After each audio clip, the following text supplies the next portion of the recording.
육서다라고 말씀을 드렸어요. 그죠? 그래서 법화육서가 첫 번째 설법서, 이제 입정서, 우화서, 지동서, 중희서, 방광서 이런 이제 상스러운 법회의 장면들이 나타나고 그러면서 이제 여기서 누가 등장을 해요? 미륵보살이 등장을 해서 이제 미륵보살이 이런 생각을 하죠. 자, 이렇게 지금 이런 희유하고 여러 불가사의한 모습을 보이는 것은 무엇 때문일까? 그래서 그 물음에 대해서 누가 답을 해줄 것인가 라고 했을 때 이제 문수사리 보살이 아마 이 물음에 대해서 답을 해줄 수 있을 것이다 생각을 해서 이제 미륵보살이 문수보살에게 묻는 장면까지, 그죠?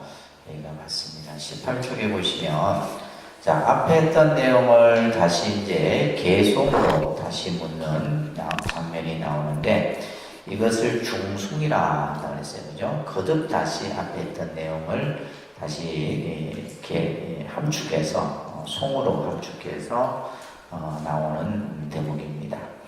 첫 번째 이제 국토의 상세에 대한 내용이 나오고, 자, 앞에 했던 내용이기 때문에 우리 한번 쭉 같이 독송을 한번 하도록 하겠습니다. 일성묘범 연하경 제1품 서품이라 미륵보살은 이 뜻을 거듭 말씀드리고자 개송으로 물었습니다. 문수보살이 부처님께서는 무슨 인연으로 미감백고에서 금강경을 노안을 비추십니까? 비오는 내기시며 천단향기 바람이 불어 중생들의 마음을 기쁘게 하시니 이러한 인연으로 나는 아름답게 장엄하였고 이 세계 여섯 가지로 진동합니까? 지금 사고 대중들은 모두들 환희하여 상쾌하기를 되었고 생전 처음 보는 이를 보게 되었습니다. 이가 백고에서 놓으신 광명은 동방으로 8천국토를 비추시어 모두 금빛으로 빛나고 있습니다. 아래로는 달이 시오까지 비치고 위로는 유정천까지 비치어 그 모든 세계에 있는 육도 중생들이 태어나고 죽는 곳과 선악의 업을 빚는 인연과 좋고 나쁜 각오를 받는 것까지 이곳에서 빠짐없이 봅니다. 자, 미륵보살이 뜻을 거듭 말씀드리고자 개성으로 묻죠. 문수살이여, 부처님께서는 무슨 인연으로 미간대구에서 큰 광명을 놓아 널리 비추시는 겁니까? 그래서 부처님의 미간대구, 정수리 가운데죠, 그죠? 이곳에서 광명을 놓아서 세상을 비추는데 이것이 무슨 인연이냐 이렇게 묻는 거죠. 그 광명에 비추는 가운데 가지가지 꽃들이 비오듯이 내리죠. 많다. 꽃가만 수사꽃이 비오는 내리시며, 그래서 이제 천우설화, 하늘에서 꽃비가 내리는 거예요. 뿐만이 아니라 전자향기 바람이 불어서 중생들의 마음을 기쁘게 하시니, 향 중에 가장 최고의 향이 전자향이에요. 이 전자향의 그 향내가 바람에 의해서 그 향을 맡는 중생들의 마음이 다 기쁘게 하니, 이러한 인연으로, 그죠? 땅은 아름답게 장엄하였고 세계는 6가지를 진동합니다. 그래서 땅이 막 여러 꽃들로 장엄을 하고 또 이 세계가 6가지의 형태로 진동을 하는 이것이 무엇이냐 말이에요.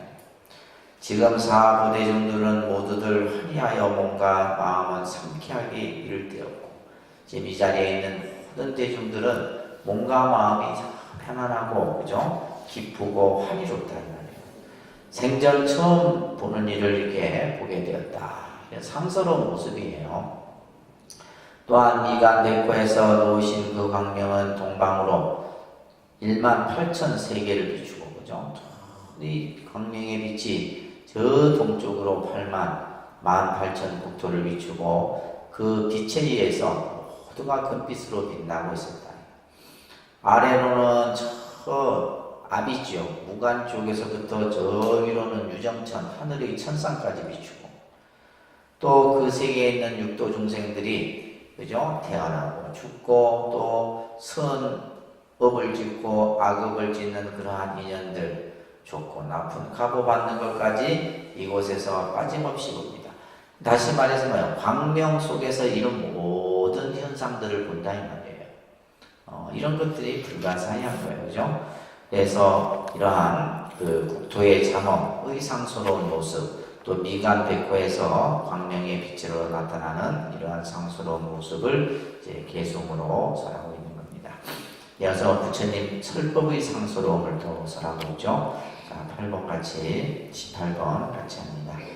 또 보니 성인 중에 성인이시며 사람 중에 으뜸이신 여러 부처님들이 경전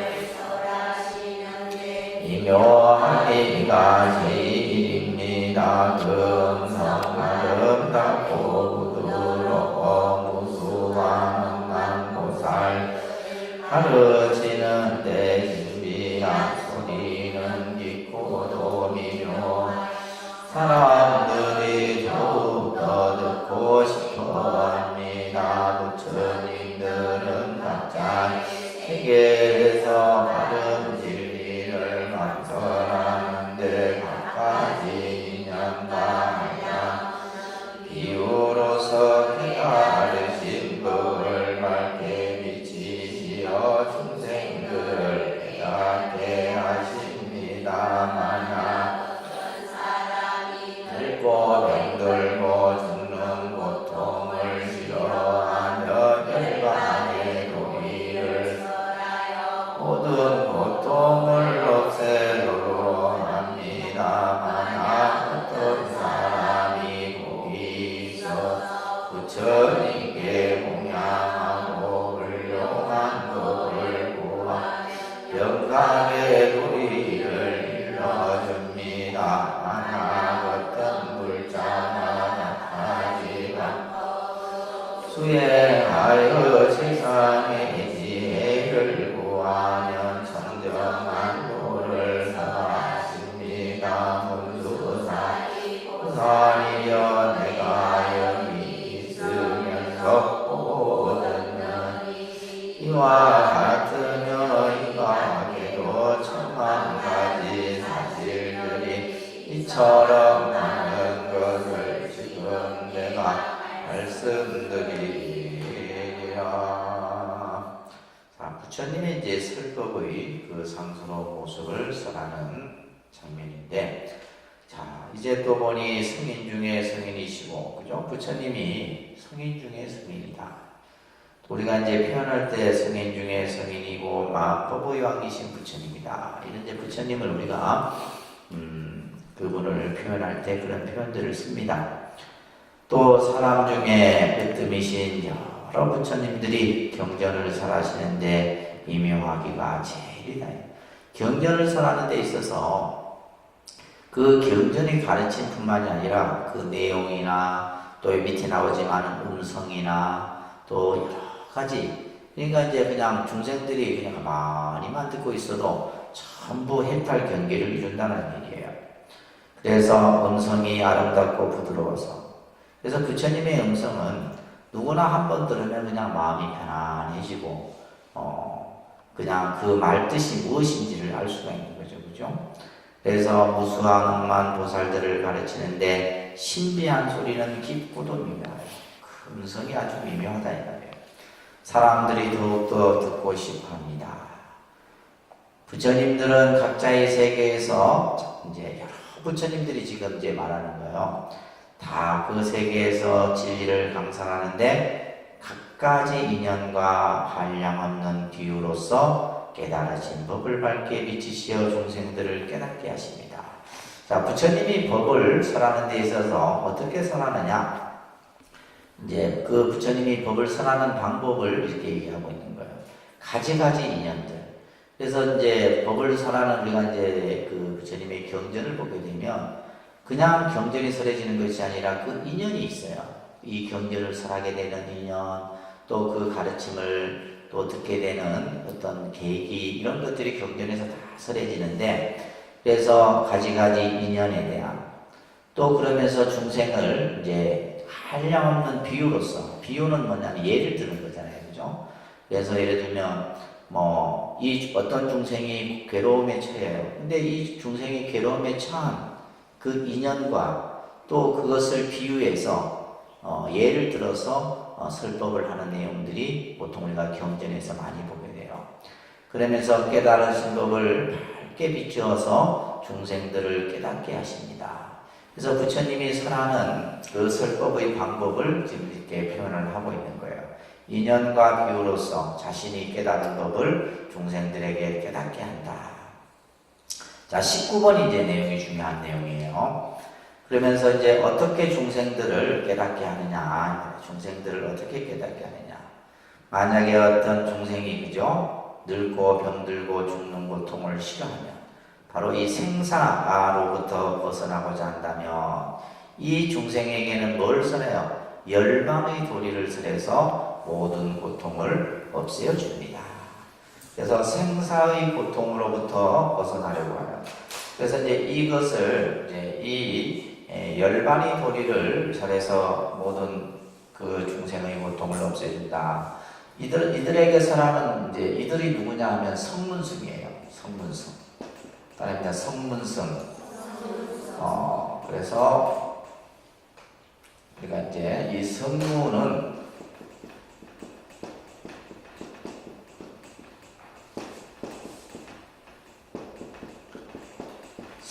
이제 사성제의 이치를 이제 부처님께서 설해서 그 사성제의 이치를 깨달은 일을 성문이라고 해요.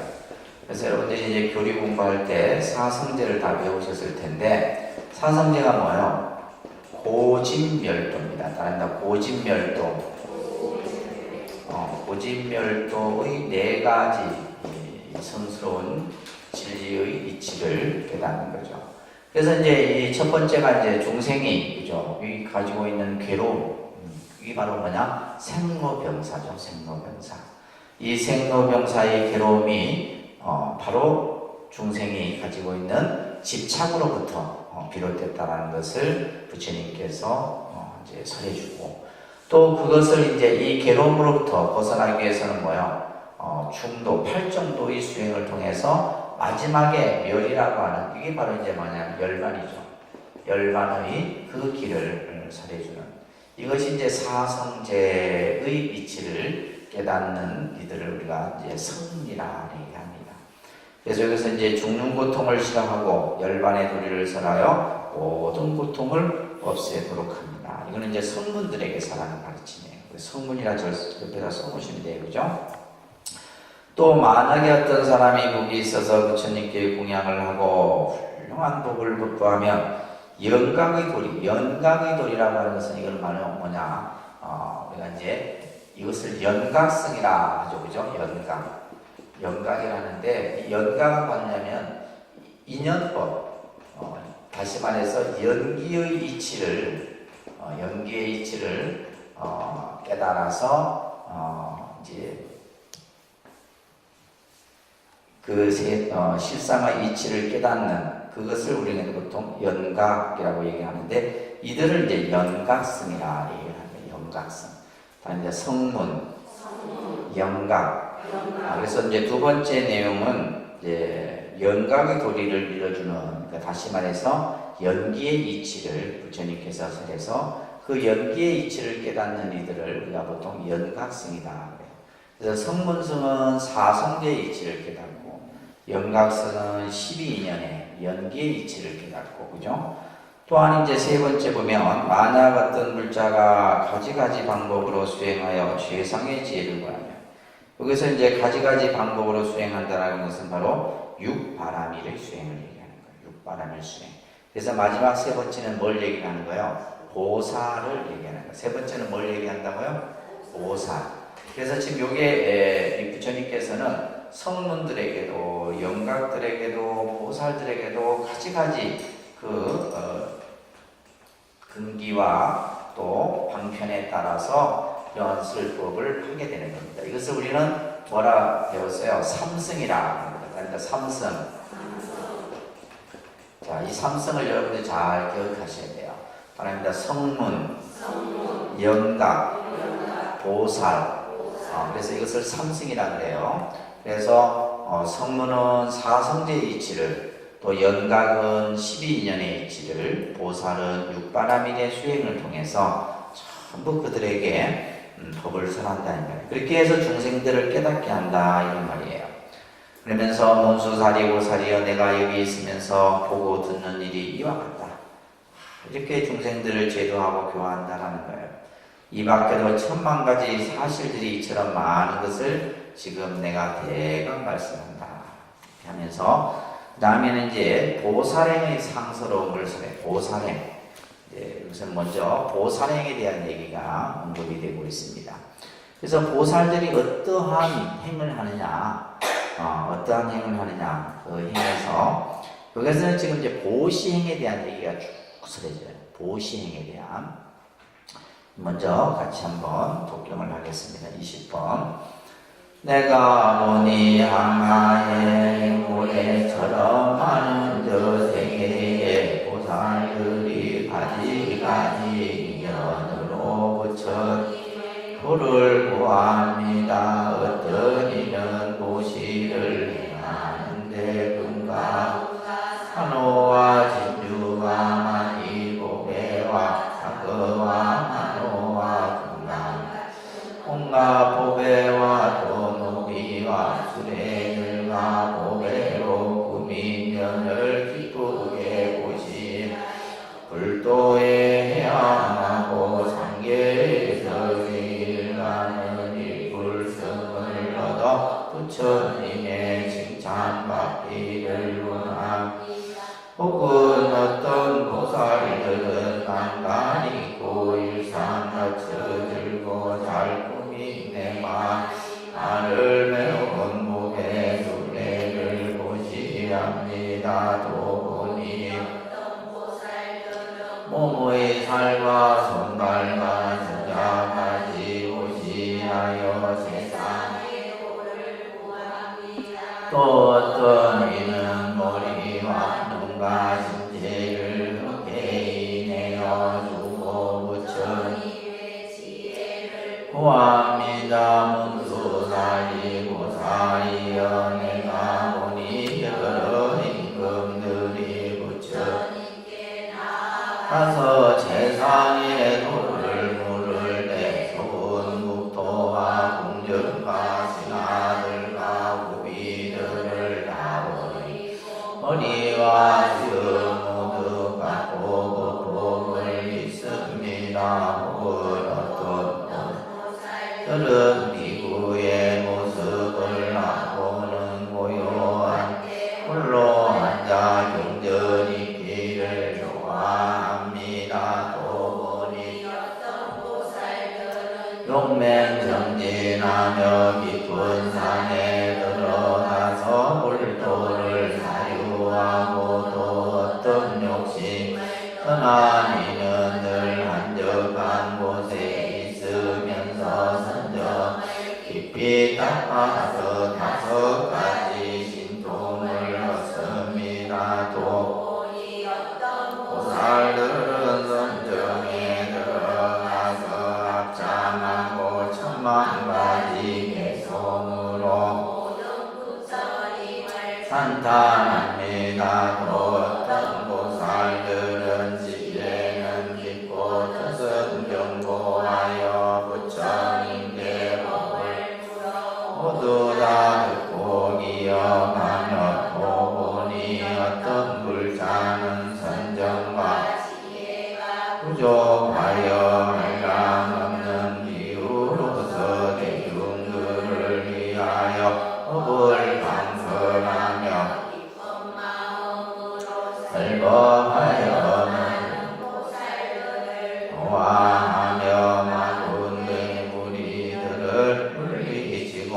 법에 복을 불립니다. 자, 우리가 이제 보살행에 있어서 우리가 이제 육바라밀이 보살행의 가장 근본 행위예요, 그죠? 그래서 우리가 육바라밀을 얘기할 때 보시, 지계, 인욕, 정진, 선정, 지혜 이 6가지 바라밀을 얘기를 해요. 보시라는 의미는 그냥 베푼다 이런 뜻이에요. 베푸는 거. 내가 가진 것을 베푸는 거. 네, 그 이제 베풀면은 물질적인 보시가 있고 정신적인 보시가 있고 또 무예시라 해서 두려움이 없이 베푸는 보시가 있어요. 그래서 내가 가진 것을 베푸는 것은 전부 보시다라고 이렇게 여러분들이 생각하시면 돼요. 그래서 이제 우리는 그냥 보시할 때 자꾸 이제 물질적인 것만 생각하는데 실제 물질적인 것보다는 우리가 예를 들면 재보시보다는 법보시의 공덕이 더 크고, 그죠? 또 무예시라고 하는 또 이런 수승한 보시의 공덕에 대한 부분도 강조가 되는 겁니다. 여기에서는 지금 전부 자기가 가지고 있는 것을 전부 다 보시를 하는 거죠. 그래서 항아강의 모래처럼 많은 세계의 보살들. 그러니까 보살의 수는 항아의 모래수만큼 많다 그래요. 항아의 모래수만큼.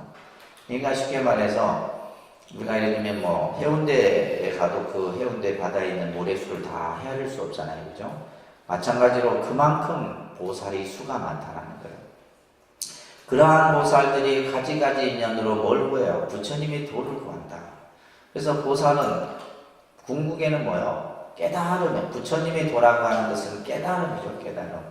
그 깨달음을 구하고자 하는데 전부 자신의 모든 것을 다 바치는 겁니다. 그러면서 이제 그 깨달음을 구하는 데 있어서 행을 하는데 첫 번째 하는 행이 바로 보시예요, 보시. 그래서 어떤 이는 보시를 행하는데 이제 그죠? 여기서 이제 우리가 흔히 이제 칠보라는 표현을 많이 하는데 금은, 유리, 자거, 만호, 산호, 호박, 진주 이런 거 칠보라고 해요. 여러분들이 제일 좋아하는 것들이죠, 그죠? 금은, 유리, 자거, 만호, 산호, 호박, 진주. 이제 이러한 이제 어떻게 보면 가장 가격으로도 값비싸지만은 귀한 것들이죠, 귀한 것들. 이런 것들을 이제 보시를 하는데 금과 은과 산호와 진주와 마니, 보배와 자거와 만호와 금강 같은 온갖 보배들 또 노비와 수레들과 보배로 꾸민 연을 기쁘게 보시하여 이것을 이제 그냥 이렇게 내가 베푸는 게 아니라 여기서 중요한 것은 뭐예요? 기쁘게 보시한다는 말이 중요한 거예요. 기쁜 마음으로 베푸는 거예요. 그래서 우리가 이제 보시하는 데 있어서 예를 들면 아까워한다거나 상을 낸다거나 이거 하는 것이 아니라 기쁘게 보시해서 이것을 전부 보시하는 것을 어디에 회양한다? 불도에 회양하는 거예요. 부처님께 자신의 그 보시 공덕을 전부 회양하는 거예요. 그러면서 삼계의 제일 가는 일불승을 얻어 부처님의 칭찬받기를 원합니다. 누가? 항아의 모래수만큼의 많은 보살들이 그렇게 자신이 가지고 있는 모든 것을 다 베풀어서 마지막에는 뭐요? 일불승을 얻어 부처님으로부터 찬탄받기를 원합니다. 자, 그러면서 또 혹은 어떤 보살들은 난간 있고 일상 받쳐들고 또 잘 꾸민 네 마리 말을 그죠? 매운 보배수레를 보시하고 보배수레를 보시하고 또 어떤 보살들은 몸에 살과 손발과 처자까지 보시는 거예요. 다 자기가 가지고 있는 어떻게 보면 가장 자기에게 소중한 자기의 육신, 자기의 이것까지도 그냥 다 보시면서 그러면서 뭘 한다는 거예요? 최상의 도를 구한다. 그 밑에 보면 또 어떤 이는 머리와 눈과 신체를 흔쾌히 내어줘서 그래서 보살행을 할 때 자신의 목숨까지도 이렇게 내어서 법을 구하고자 하는 것. 그것을 우리는 이제 위법망구라는 표현이 있어요. 그런데 위법망구. 법을 내가 위해서는 내 목숨까지 다 내놓는 것. 자, 그렇게 해서 뭘 구한다는 거야? 부처님의 지혜를 구하는 거야. 불도를 구하고 부처님의 지혜를 구하고자 하는 데 있어서 자기가 가진 모든 것을 베푸는 그래서 이제 이 지금 법화경은 초기 대승경전이라고 했어요. 그죠? 그래서 이 초기 대승경전에서 특히 이제 보살의 개념이 많이 강조가 됩니다. 반야경 같은 경전도 보면 보살의 수행, 보살의 행 이런 거에 대해서도 설하는데 이 지금 법화경에서도 마찬가지예요. 그죠? 보살의 행에 있어서 첫 번째 보시에 대한 얘기가 이렇게 강조가 되는 겁니다. 그러면서 수사리 보살이여 내가 여러 임금들이 부처님께 나아가서 최상의 도를 물을 때, 그러니까 부처님에게 가르침을 물을 때 그냥 묻는 게 아니에요. 왕들이 자기가 가지고 있는 또 국토와 궁전을 다 이렇게 이제 그것을 자기가 가지고 있는 권력이나 재산이나 이런 것들을 다 버리고, 그죠? 수행자의 모습을 하고, 또 어떤 보살들은 비구의 모습을 하고 홀로 앉아서 경전 읽기를 좋아하고, 이런 식의 이제 보살행을 닦는다는 거예요. 또 어떤 보살들은 용맹정진하면서 깊은 산에 들어가 불도를 사유하고 부처님의 가르침을 깊이 상작하고, 또 욕심을 떠나니는 늘 한적한 곳에 있으면서 선정을 닦아 5가지 신통을 얻기도 한다. 그래서 이 5가지 신통은 이제 누진통을 뺀 육신통 가운데 누진통을 뺀 5가지 신통이에요. 예를 들면 뭐 다심통, 신족통, 천암통, 천이통, 숙명통 이런 신통들을 얘기를 합니다. 불가사의한 힘을 얻는다 이런 얘기예요. 또 어분이 어떤 보살들은 선정에 들어가 합장하고 10,000,000가지 개성으로 부처님을 찬탄해요. 또 어떤 보살들은 부처님의功德을 찬탄하고, 어떤 이는 신통을 얻고 부처님의 도를 구하고, 그죠? 전부 이렇게 보살의 여러 가지 보살행을 얘기하는 거예요. 또 어떤 보살들은 지혜는 깊고 뜻이 견고해서 부처님께 법을 물어 그것을 다 듣고 기억하며, 그러니까 부처님의 말씀들을 전부 하나하나 다 기억한다 이 말이에요. 또 보니 어떤 불자는 선정과 지혜가 부족해서 한량없는 비유로서 대중들을 위하여 법을 설하며, 또 어떤 보살들은 그죠? 부처님의 가르침을 또 여러 중생들을 위해서 법을 설하기도 하며 기쁜 마음으로 설법하여 많은 보살들을 교화하며 마군들을 물리치고 법의 북을 둥둥 울린단 말이에요. 이렇게 이제 보살들이 보살행을 하고, 또 왕들은 그죠? 왕은 자신의 모든 권력을 버리고 수행자의 모습으로 도를 구하고, 또 어떤 이는 뭐 경전 그러니까 비구의 모습으로 수행을 하고, 이런 식의 여러 가지의 그런 어떤 보살행을 닦는 모습들을 그리고 있는 그런 내용입니다. 뭐 이렇게 크게 어려운 건 없어요, 그죠? 여러분들이 그냥 그대로 그것을 이해를 하시면 돼요. 자, 또 이제 24번에 보면 또 보살행에 대한 얘기가 나와요. 또 보니 어떤 보살은 고요히 명상하여 천칭들과 용들이 공경하여도 기뻐하지 않으며, 숲속에 있으면서 강명을 놓아 지옥의 고통에서 벗어나 불도에 들어가게 하며, 또 어떤 불자는 잠자지 않고 숲속에서 부지런히 불도를 구합니다. 또 어떤 이는 계행을 잘 지켜 행동이 뛰어난 마치 보배의 구슬과 같이 하여 불도를 구하며, 또 어떤 훌륭하여 살만치 하는 이가 나쁜 말로 꾸짖고 몽둥이로 때릴지라도 그것을 다 불도를 구합니다.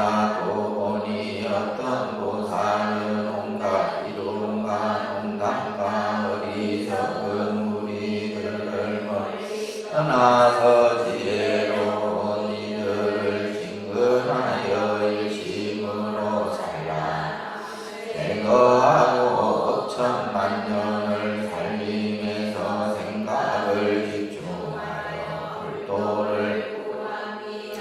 또 어떤 보살은 맛있는 반찬과 좋은 음식과 100가지 다냐 부처님과 스님들에게 고시하며 그가지 천만금 나가는 옷이나 밥을 먹는 훌륭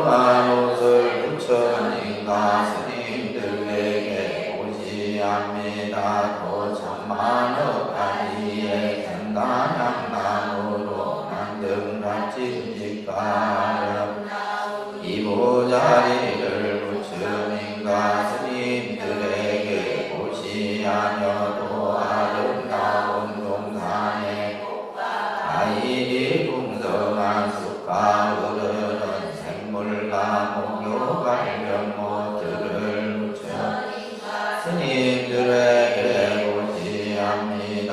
이와 같은 가지가지 좋은 부시를 기쁜 마음으로 행하여 싫어할 줄 모르면서 세상의 도를 구합니다. 또한 정렬한 법을 설하여 갖가지 가르침으로 무수한 중생들을 도와합니다. 어떤 보살은 모든 법의 본성이 누가 모습이 없는 것이 마치 허공과 같은 줄로 보며 또 어떤 불자는 마음에 아무런 집착이 없어서 이 미묘한 지혜로서 세상의 도를 구합니다. 우리가 보살행을 한다는 것은 여러 가지의 이제 다양한 수행의 방법들이 있는 거예요.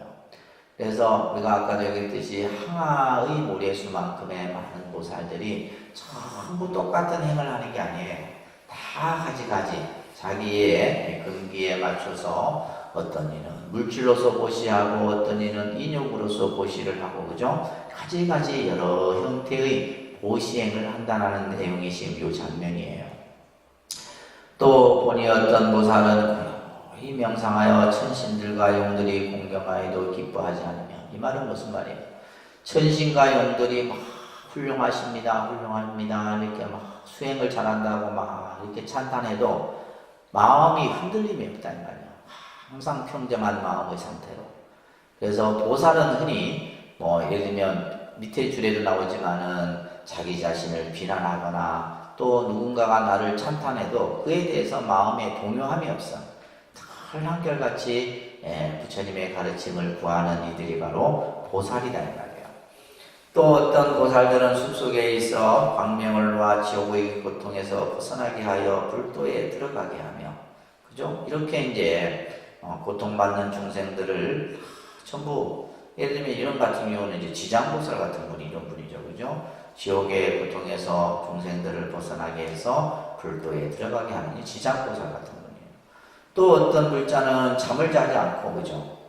숲속에서 가벼이 움직이면서 늘 부지런히 또 불도를 구하는 이런 이제 보살들이 있고, 또 어떤 이는 계획을 잘 지켜서 행동이 뛰어난 것이 마치 보배구슬과 같이 불도를 구하며 항상 청정한 행으로서 불도를 구하는 이런 보살들도 있고, 또 어떤 불자는 인욕의 힘이 훌륭해서 인욕심이 뛰어나서 이 말이에요.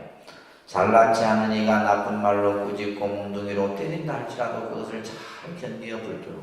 그래서 보살은 이러한 여러 가지 그것을 이제 종합해 놓은 것이 바로 뭐예요? 보시, 지계, 인욕, 정진, 선정, 지혜 6가지 바른 거예요. 아시겠죠? 지금 6가지의 보살행을 지금 아주 풀어서 지금 여기에서 설명을 하고 있는 거예요. 또 보니 어떤 보살은 온갖 시동과 농담거리 썩은 무리들을 멀리 떠나서, 그래서 우리가 이제 항상 수행을 하는 이들은 그죠? 악한 것을 멀리하고 착하고 어진 일을 가까이 해라. 이런 이제 우리 스님들이 처음 출가해서 배우는 구절에 그런 구문이 있어요. 그래서 우리가 수행을 하는 데 있어서는 그죠? 늘 이제 우리가 예를 들면 희롱하고 농담하고 우스갯소리하고 하는 걸 여러분들 좋아하잖아요. 이제 그런 것을 가까이 하지 말고 그죠? 항상 지혜로운 일. 그래서 우리가 예를 들면 훌륭한 도반이라고 하는 것은 나보다 더 수행을 잘하는 이가 훌륭한 도반이에요. 왜냐하면 그런 도반이 있어야지만 내가 그 도반을 본받아서 내가 수행을 할 수가 있다는 말이에요. 근데 나보다 못하면 그죠? 그거는 나에게 아무런 도움이 되지 않는 겁니다. 그래서 우리가 예를 들면 근데 이제 그 대승불교에서는 선지식이라는 개념에 있어서는 착한 사람도 나의 선지식이고 훌륭한 사람도 나의 선지식이기도 하지만은 악한 사람도 나의 선지식이기도 하는 거예요. 그래서 항상 지혜로운 이들을 친근해서 또 일심으로 그죠? 하나 오직 한 마음으로 산란함을 제거하고, 산란함이라는 것은 어지러운 마음이에요. 그죠? 이런 마음들을 제거하고 천만 년을 살리면서 오랜 시간을 그죠? 숲속에서 말이에요. 생각을 집중하여 불도를 구하기도 한다.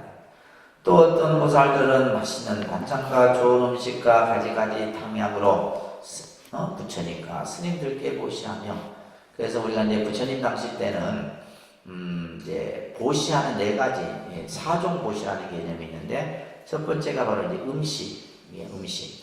그래서 여기서 지금 이제 보면 뭐 이제 반찬, 음식이 나왔는데, 왜냐하면 이때는 이제 부처님 당시 때는 뭐야, 스님들이 뭐 이렇게 부엌에서 음식을 제조하거나 그러지 않고 전부 탁발에 의해서 그죠, 걸식에 의해서 공양을 하기 때문에, 그래서 지금도 보면 태국이나 이런데 남방불교에서는 가장 맛있고 가장 정성스럽게 만든 음식을 먼저 이렇게 스님들께 공양을 하고 나서 이제 가족들이 공양을 먹습니다.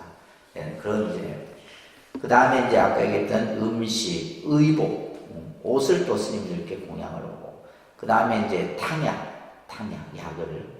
약을 올리기도 하고, 그 다음에 방사는 이제 스님들이 이제 여기저기 다니실 때 방사를 제공하는, 그래서 그것이 이제 부처님 당시 때 이제 보시를 했던 4가지 형태의 보시예요.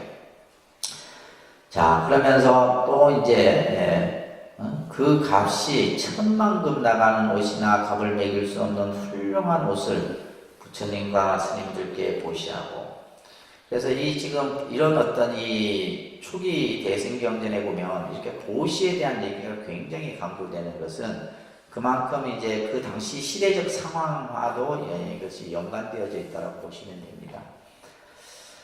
또한 전단향나무로 만든 값진 집과 그죠? 이부자리를 부처님과 스님들에게 보시하며, 온갖 것을 다 보시하잖아요, 그죠?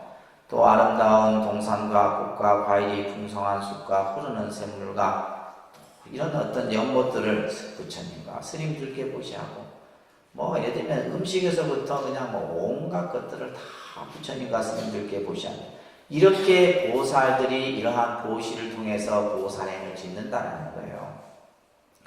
그러면서 이와 같은 가지가지 좋은 보시를 말이에요, 기쁜 마음으로 합니다. 항상 보시는 기쁜 마음으로 하셔야 됩니다. 아셨죠? 할 수 없이 하고 막 스님 눈치 보고 하고 이러면 안 된다. 그건 훌륭한 보시가 아니에요.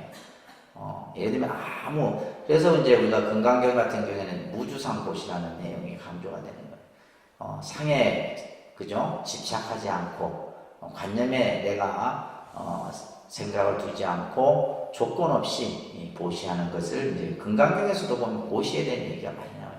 같은 초기 대승불교 시대이기 때문에 그렇습니다. 그러면서 가지가지 보시를 하되 기쁜 마음으로 행해 싫어할 줄 모르면서, 실전 내가 뭐 한 번 하고 마는 게 아니라 계속 할 수 있으면 또 하는 거야. 그러면서 최상의 도를 구한다.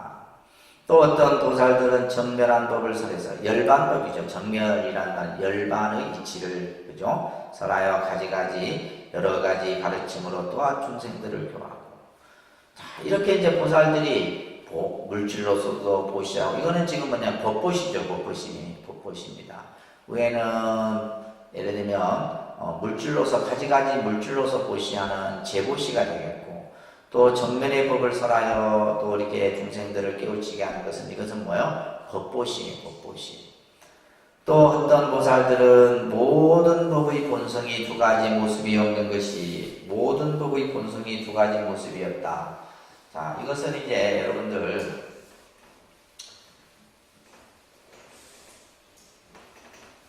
우리가 모든 법이라고 했을 때, 이제 이것도 이제 여러분들이 교리 공부하셨을 때 다 배우는데, 이 개념들을 여러분들이 정확하게 이해를 하셔야 돼요. 우리가 이 법이라는 그래서 이제 이것은 모든 지금 법이라고 했을 때, 여기서는 이제 아마 원문에서는 제법이라는 말이 나왔다는데, 제법, 모든 제자예요. 한자로는 제법 이렇게 하고, 이 제법과 같이 쓰여지는 것이 이제 또 다른 데 보면 일체라는 말을 같이 써요. 일체법, 다른 데 제법, 일체법. 자, 근데 이제 이 법자라는 글자가 우리가 이제 첫째는 이제 어떤 규범이나 법칙의 이제 뜻으로도 이 법자가 쓰여집니다. 그죠? 두 번째는 진리라는 뜻으로도 쓰여져요. 세 번째는 뭐냐면 현상의 이 본질을 뜻할 때도 이 법이라는 글자를 써요. 그래서 우리가 예를 들면 여기에다가 일단 법성, 여기 법성이라 했을 때 이 법성, 이 성자는 뭐냐면 이 현상이 가지고 있는 본질을 뜻하는 거예요. 현상이라는 말은 뭐냐면 내 눈앞에 펼쳐진 이 모습이 전부 뭐예요? 불교에서는 그것을 뭐라냐? 법이다. 그것을 법성이라고 표현합니다. 법성. 그래서 이제 우리가 화엄경 약창계죠. 보면 첫 구절에 보면 법성이 원흉하여 무이상이다라는 구절이 있어요. 이 법성이라는 것은 우주 만법의 그 본질은 이 말이에요. 이 우주의 현상. 그러니까 우리가 오늘 보는 뉴스 보니까 우리가 이제 그 과학의 신비의 영역으로 삼고 있던 블랙홀이 이제 이렇게 발견이 실질적으로 이제 이게 이제 촬영이 됐었는데, 마찬가지로 이제 이 우주의 그 우주가 가지고 있는 그 성품 본질, 이 우주가 가지고 있는 본질 본성, 그것은 뭐냐면 두 가지가 아니다 이 말이에요. 하나다 하나. 이 우주는 그래서 이 삼라만상은 전부 하나의 모습에서 나타나는 거예요. 그래서 여기서 말하는 것처럼 모든 법의 본성은 두 가지 모습이 아니다 이 말이에요. 이것은 마치 뭐와 같아요? 호공과 같아. 마치 호공과 같다라는 것은 이것이 하나예요. 원흉하다 이런 얘기예요. 원흉하다. 그래서 이 구절은 우리가 법성계에 나오는 법성월흉 무이상하, 이건 화엄의 이치와 같은 이치예요. 그래서 실제 법화경이지만은 이 법화경 속에도 화엄 사상이 들어있고, 그죠? 모든 반야 사상도 들어있고 다 들어있는 거예요. 그래서 어떤 보살들은 모든 법의 본성이 두 가지 모습이 없는 것이 마치 허공과 같은 줄로 보면 본다. 이것은 이제 쉽게 얘기하면 모든 것을 뭐로 본다는 게 공으로 본다 이런 뜻이에요. 모든 것은 공으로 본다. 그 공으로 본다라고 하는 것이 하나로 보는 거거든요. 하나로 보는 거예요. 그래서 또 어떤 불자는 마음에 아무런 집착이 없어서, 그죠? 모든 집착하는 마음이 없어져서 지혜로서 최상의 도를 구합니다. 이렇게 이제 보살들이 이치로서 도를 구하고, 또 보시로서 도를 구하고, 중생을 위해서 도를 구하고, 가지 보살의 힘을 닦는 장면들을 지금 계속 설하고 있다. 자, 그 다음에 이제 25쪽에 보면 이제 부처님의 열반의 모습이 또 설해지는데, 자, 같이 27번 읽습니다. 문수사리 보살이었던 보살들은 부처님이 사리에 공양하기도 하고, 또 어떤 물자 수없이 많은 탑을 쌓아서 국토를 장엄하는 데 놓고 아름다운 법에 오선유순이고 세로와 똑같이 이천유순이며 그 많은 탑마다 청계 이때와 이빨이 알리고 이슬처럼 반짝이는 구슬 이장과 모의 공경이 전신들과 용가신들과 사람과 사람아니 이들이 한가 꽃과 온갖 풍류로서 공양합니다. 문수사리 보살이여 모든 불찬 사리에 공양하느라고 훌륭하게 합을 꾸미니 국토 저절로 배어나게 아름답고 마치 천상의 나무에 화사하게 꽃이 핀 듯합니다. 자, 이제 이 법화경의 쭉 보다 보면 이 법화경에 이제 어떤 신앙이 아주 두드러지게 나타나냐면 탑신앙이 두드러지게 나타나요. 탑신앙. 그래서 이 탑신앙이 나타나게 된 잠깐 그 설명을 드리면, 그러니까 여러분들이 이제 불교를 이렇게 크게 나누면 초기 불교 이렇게 합니다. 그죠? 그러니까 초기 불교. 그러니까 초기 불교 다음에 이제 불교의 시대가 부파불교 시대가 돼요. 부파불교. 그죠? 부파불교 시대가 되고, 그 다음에 이제 대승불교 이렇게 되게 되는데, 대승불교도 이제 금방 뭐라 해야 되면 초기, 중기, 후기 이렇게 나눠져요. 나눠지는데, 자, 초기 불교는 이제 부처님 제세 시부터 부처님이 열반하신 후 약 한 100년 정도, 요 시기를 이제 초기 불교예요. 이때는 신앙이 중심이 누구였냐면 부처님이었어요. 서가모니 부처님이었다는 거예요. 부처님. 그래서 또 서가모니 부처님과 더불어서 부처님이 설하신 법. 그래서 이런 개념이 신앙의 중심이었어요. 그래서 이제 이때 이제 우리가 예를 들면 부처님이 열반하신 후 뭘 세워요? 탑. 그죠? 예, 이 사리를 모시는 수두파라고 하는 탑을 세워서 이제 부처님이 열반하신 후는 이제 탑의 형상. 또 그래서 예를 들면 부처님의 사리라든지 부처님의 머리카락, 부처님의 뭐 또 선물들, 보리수라든지 이런 것들이 신성한 하나의 어떤 숭배의 대상이었던 거예요. 그러니까 부처님이 열반하시고 나서는 부처님의 형상은 볼 수 없잖아요.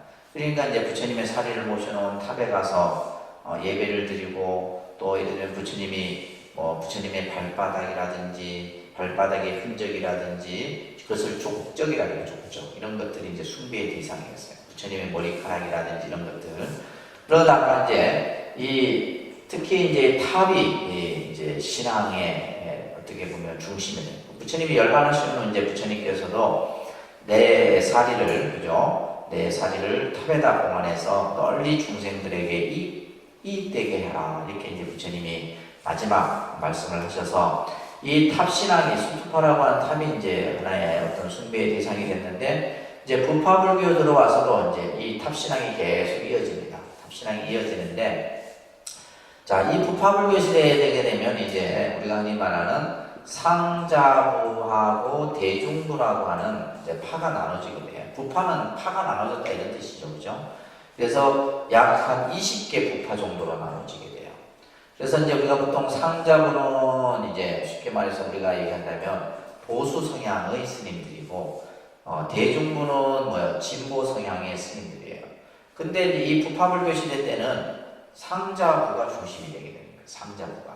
세력이 더 컸다 이 말이에요. 이제 그러다 보니까 이제 이 당시에 뭐 계율과 관련돼서 여러 가지 논쟁도 벌어지고 뭐 여러 가지 일들이 일어납니다. 그죠? 여러분들이 이제 교리 공부 때 다 배우셨을 거예요. 자, 그런데 이제 이 부파불교 시대가 점점 있게 될수록 뭐냐면 불교는 세속, 그러니까 민중들하고 떨어지는 거예요. 쉽게 말해서 스님들만의 불교가 되어버리는 거예요. 근데 부처님께서는 그죠? 중생을 제도 교화하는 것이 불교의 가장 목적인데, 스님들끼리 앉아서 그냥 책이나 보고 그냥 뭐 명상이나 하고 이런 형태로만 했다. 그러다 보니까 이제 중생들의 고통을 외면하게 되고, 이때 이제 예를 들면 이제 불교를 믿는 제가 신자들이 있지 않았겠어요, 그죠? 제가 신자들 여러분들은 이 부파불교 시대 때는 아무런 역할을 하지 못했어요.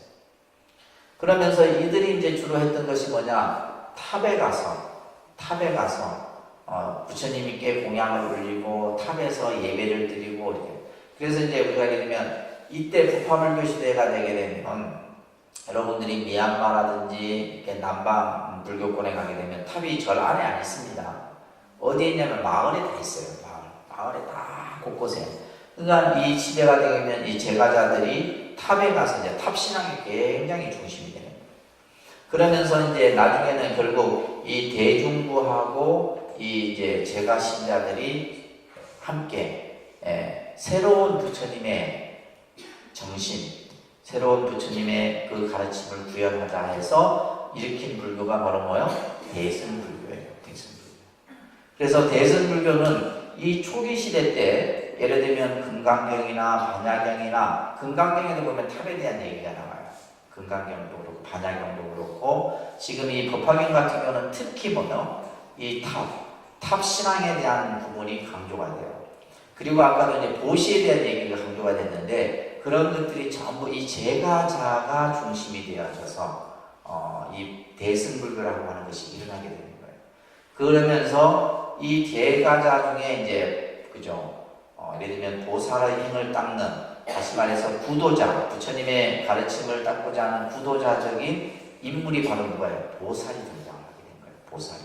그래서 이 보살이 등장을 하고 이 탑신앙을 중심으로 해서 그러면 이 초기 대승불교 시대 때는 오로지 뭐냐면 바라밀행이 있어요. 바라밀행을 통해서 깨달음을 이루고 이런 것들이 이제 강조가 되는데 그래서 이 법화경 같은 경우는 이 탑에 대한 수투파 신앙이 굉장히 그래서 나중에 보면 다보탑이라고 하는 그 탑이 등장을 하게 되고 그 다보탑에 다보불이라는 부처님이 실제 또 성화무니 부처님이 다보탑에 또 올라가는 장면도 나오고 그래서 탑에 대한 얘기가 굉장히 많이 나오는 것은 당시 이제 시대가 그런 시대였던 거예요. 그래서 이 초기 대승불교 시대가 되게 되면 이러한 탑. 그런데 이제 이게 점점 가면서 이제 탑신앙이 이제 어떤 신앙으로? 불상의 신앙으로 바뀌어지게 됩니다. 탑보다는 불상이 더 이제 하나의 신앙의 중심이 됩니다. 이제 그런 것들은 이제 우리가 나중에 이제 여러 가지 공부들을 하면서 이해를 하셔야 됩니다. 그래서 여기서 지금 이제 부처님이 열반하신 후 탑에 대한 이런 언급이 나오는 것은 바로 이 법화경이 초기 대승부 계통의 경전이라는 것을 이제 짐작할 수 있는 것. 이해되셨습니까? 그래서 부처님이 열반하신 뒤에 사리에 공양하기도 하고 어떤 불자는 탑을 쌓아서 국토를 장엄하는데 그래서 수많은 탑이 생겨지게 되는 거예요. 근데 그 탑들이 너무 화려하고 아름다워. 그냥 우리가 보는 밋밋한 탑이 아니에요. 그래서 여러분들 미얀마 랑곤에 가면 쇠다곤 탑 보면 엄청납니다. 그게는 막 그냥 아주 그냥 막 진짜 맨 꼭대기에는 완전히 뭐죠? 사파이어 이런 그냥 그 최고의 그 값진 이런 어떤 걸 도배, 보물 이런 걸로 전부 장식을 해놨어요. 그래갖고 이제 그때 미얀마를 갔을 때 이제 가이드가 쇠다곤 탑을 제일 마지막에 보여줘요. 왜냐하면 제일 먼저 우리가 가서 쇠다곤 탑을 먼저 보고 나면 다른 탑은 눈에 안 들어오다. 가만히 듣고 보니까 이해가 되는 거예요. 그래서 마지막에 쇠다곤 탑을 딱 보여주는데 그게는 이제 전부 이제 우리가 맨발로 올라가서 탑을 이렇게 쭉 보는데 어마어마합니다. 규모가. 그러니까 이제 이쪽 남방 쪽 불교권은 이제 탑 신앙이 엄청나게 성행해졌다는 걸 알 수가 있어요. 여기서도 지금 이제 보면 깃대 깃발이 휘날리고 이슬처럼 반짝이는 구슬휘장 그죠? 보배. 그러니까 우리가 생각하는 탑하고는 전혀 다른 이미지죠, 그죠? 전혀 다른 이미지예요. 그러니까 우리 이제 한국 불교나 중국 불교에서의 탑화 개념하고는 또 다르죠. 그래서 막 굉장히 화려하고 여러 가지 영락이나 보배 구슬이나 이런 것을 막 장엄해갖고 그런 탑들을 이제 부처님께 올리는 겁니다. 그러면서 천신들과 용가신들 사람 아닌 이들이 한가 꽃가온과 풍류로서 항상 공양. 그리고 탑에 공양을 하는 거예요. 탑에 여러 가지 공양을 올리는 겁니다. 그러면서 문수사리 보살이여 모든 불자들이 사리에 공양하느라고 훌륭하게 탑을 꾸미니 아주 아름답게 탑을 꾸민다. 그러면서 국토는 저절로 빼어나게 아름답고 미미해서 마치 천상의 나무에 화사한 꽃이 핀답니다. 그 탑의 모습이 많은 거는 천상 속에 천상의 그 나무 한 그루에 꽃이 핀 것처럼 아주 화려하게. 그래서 부처님의 사리를 유보를 그렇게 그냥 이 탑을 같이 형태의 탑을 세워서 그래서 진짜 미얀마 같은 데 가면 탑이 진짜 아름다워요. 그래서 그런 이제 내용들이 이제 바로 이제 초기 대승 불교에서 탑 신앙이 성행했다는 것을 알 수가 있어요. 자, 그 다음에 26쪽에 부처님께서 광명을 놓으시니 저와 대중들은 이 세계의 여러 가지 훌륭하고 아름다운 모양을 잘 봅니다.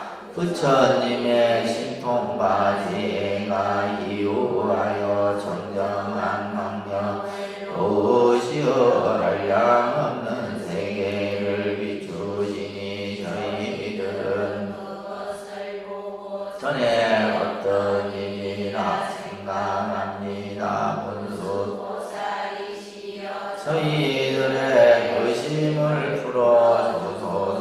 여기 사나부 대중들이 문수보살님과 그를 우러러봅니다.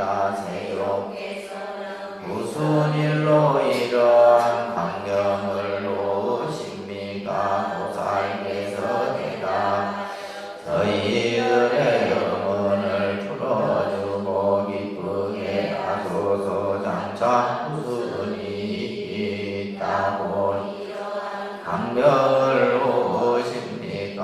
부처님이 도리도량에서 얻은 미묘한 법을 설하시려는 것입니까? 저희를 위하여 수기를 주시려는 것입니까? 모든 부처님의 세계가 온갖 보배로 장엄함을 보며 여러 부처님을 배우니 작은 인연이 아닌가 합니다. 문수사리 보살 사부대중과 용가신들이 모두 보살님들을 여러 배우니 무슨 뜻인지 말씀하여 주소서. 자, 미륵보살이 이제 그죠? 미륵보살이 문수보살에게 도대체 부처님의 광명에 이렇게 희귀한 광명을 놓는 이유가 무엇이냐? 이게 이제 지금 이 서품에 나오는 핵심이에요. 자, 부처님께서 그죠? 어디에서 광명을 놓아요? 미간백호에서 광명을 놓으시니 저와 대중들은 이 세계의 여러 가지 훌륭하고 아름다운 모양을 잘 봅니다. 그 광명 속에서 나타난 여러 가지 모습들을 저희들이 잘 지금 보고 있다 이 말이에요. 부처님의 신통과 지혜가 희유해서 희유하다는 것은 불가사의하다 이런 얘기예요. 부처님이 가지고 계신 그 신통, 그죠? 신통력과 지혜의 그 힘이 희유해서 청정한 광명을 놓으시어 한량없는 세계를 비추시니 말이에요. 그 광명을 놓아 모든 세계를 다 비추시니 저희들은 그것을 보고 전에 없던 일이라 생각합니다. 머릿속에서 다 그리고 계세요. 그냥 글자만 보지 말고 머릿속으로 부처님이 광명을 놓아서 지금 많은 그 청법 대중들이 그죠? 그 모습을 보고 희유하다, 불가사의하다 이런 마음을 내고 그것에 대해서 이제 미륵과 문수가 지금 주고받는 답을 하는 겁니다. 그러면서 그것을 보고는 전에 없던 일이라는 게 희유하다, 그죠? 참으로 불가사의하다. 부처님이 저는 적이 없었는데 이렇게 제 생각을 한 거예요. 그러니 문수보살이여 저희들의 의심을 풀어줘서 누가 묻는 거예요? 미륵보살이 묻는 겁니다. 그러면서 여기 이 사부대중들이 문수보살님과 저를 우러러봅니다. 저희만 지금 두 사람만 보고 있다 이 말이에요. 도대체 이제 문수보살께서 어떻게 답을 하시려는가 그것만 보고 있는 거예요. 세종께서 무슨 일로 이러한 광명을 놓으신 것입니까? 그죠? 무슨 연유로 이러한 광명의 빛을 놓아서 온 세계가 진동을 하고 꽃비가 내리고 희유한 이러한 현상이 나타난 것입니까? 보살께서 대답하여 저희들의 의문을 풀어주고 기쁘게 하소서. 그러면서 장차 무슨 이익이 있다고 이러한 광명을 놓으신 겁니까? 이 광명을 놓음으로써 우리 중생들에게 어떠한 이익이 있는 것입니까? 그죠? 분명히 무슨 연유가 있단 말이에요. 부처님이 그냥 광명을 놓으신 것이 아니라 분명히 무슨 예를 들면 가르침을 우리들에게 보여주는 건지 아니면 우리에게 이익을 주고자 하는 것인지 이런 뜻이에요. 부처님이 보리도량에서 보리도량이 어디입니까? 부처님의 그 부다가야 그죠? 부다가야 보리수 안에 그 도량에서 얻은 미묘한 법을 설해 주시는 것입니까?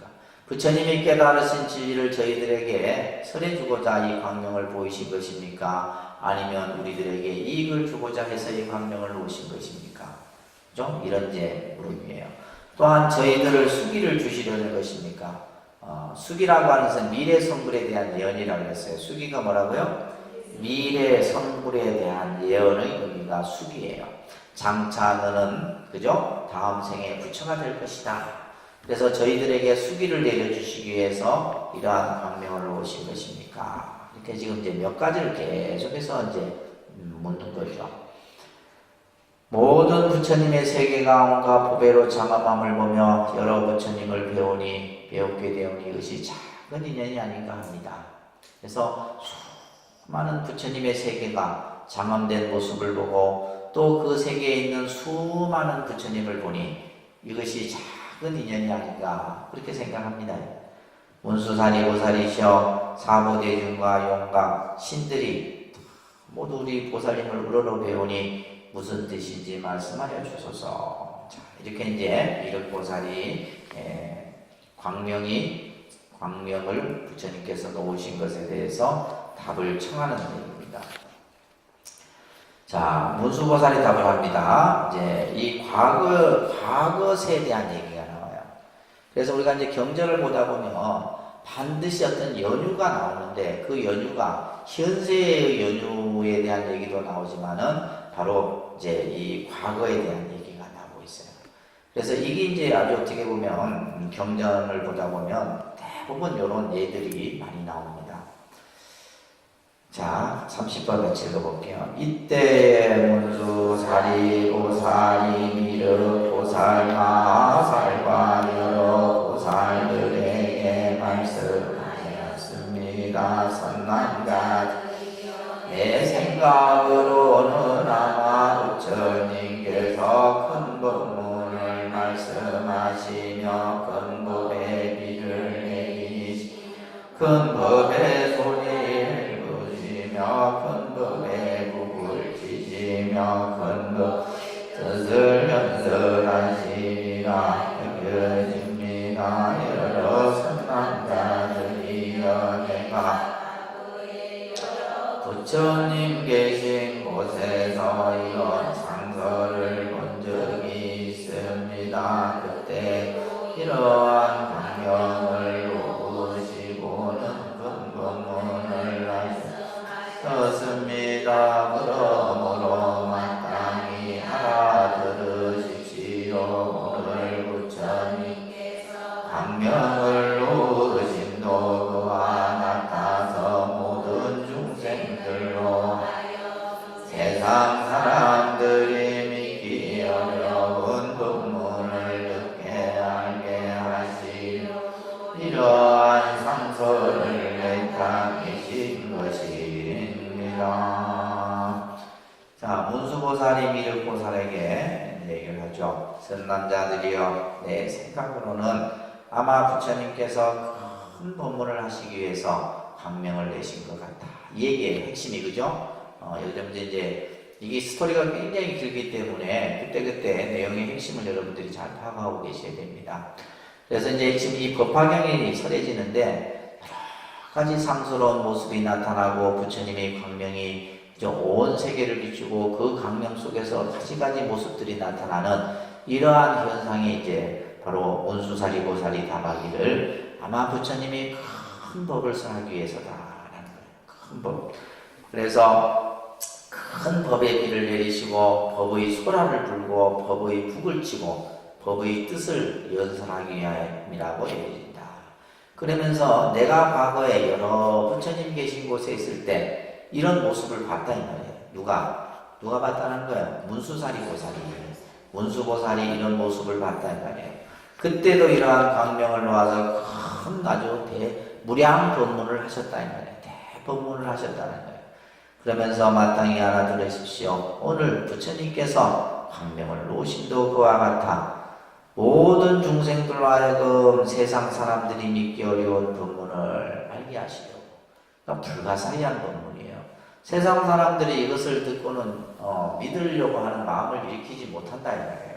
그러나 그것을 전부 중생들에게 알게 하시려고 이러한 상스러운 광명의 상스러운 모습을 나타내신 것입니다. 이렇게 이제 먼저 결론을 먼저 얘기하신 거예요. 결론을 먼저 하시고 그 다음에 나오는 것이 이제 여러분들 1월 등명불에 대한 얘기예요. 이건 과거에 이제 1월 등명불에 대한 얘기가 나오는데 이것은 다음 주에 하고 여러분들이 좀 읽어 보시기 바랍니다. 아셨죠?